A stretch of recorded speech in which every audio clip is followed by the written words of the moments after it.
Pemirsa, setelah KPK melakukan operasi tangkap tangan Gubernur Riau dan sejumlah pejabat Pemprov Riau lainnya, pelayanan terhadap masyarakat tetap berjalan. Selama Gubernur menghadapi proses hukum, pemerintahan daerah di Riau akan dijalankan Wakil Gubernur yang diangkat menjadi PLT Gubernur. Komisi Pemberantasan Korupsi KPK menyegel 2 ruangan di Gedung Dinas Pekerjaan Umum dan Perusahaan Rakyat Provinsi Riau usai dilakukan operasi tangkap tangan terhadap Gubernur Riau dan sejumlah pejabat Pemprov Riau lainnya. Namun penyegelan ini tidak mempengaruhi aktivitas pegawai dan pelayanan publik di Gedung PUPR Riau. Selain itu, aktivitas di kantor Pemprov Riau juga berjalan seperti biasa.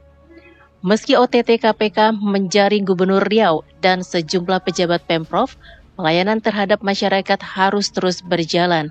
Meski demikian, Pemprov Riau menyatakan keprihatinannya atas peristiwa OTT KPK tersebut. Menteri Dalam Negeri Tito Karnavian menegaskan selama Gubernur Riau menghadapi masalah hukum akan dinonaktifkan.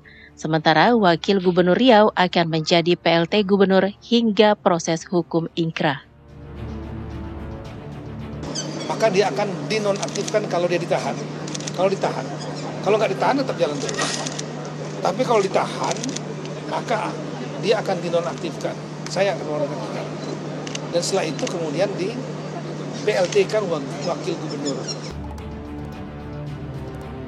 Sebelumnya, KPK resmi menetapkan Gubernur Riau Abdul Wahid sebagai tersangka dalam kasus pemerasan dan suap dalam penganggaran proyek infrastruktur di Dinas PUPR PKPP. KPK membongkar modus korupsi menggunakan istilah jatah preman dengan permintaan fee hingga 5% dengan nilai hingga 7 miliar rupiah. Selaku Kepala Dinas PUPR PKPP Riau, namun Saudara Mas yang merepresentasikan Saudara AW meminta fee sebesar 5% atau 7 miliar. Bagi yang tidak menuruti perintah tersebut, diancam dengan pencopotan ataupun mutasi dari jabatannya. Di kalangan Dinas PUPR PKPP Riau, permintaan ini dikenal sebagai istilah jatah preman.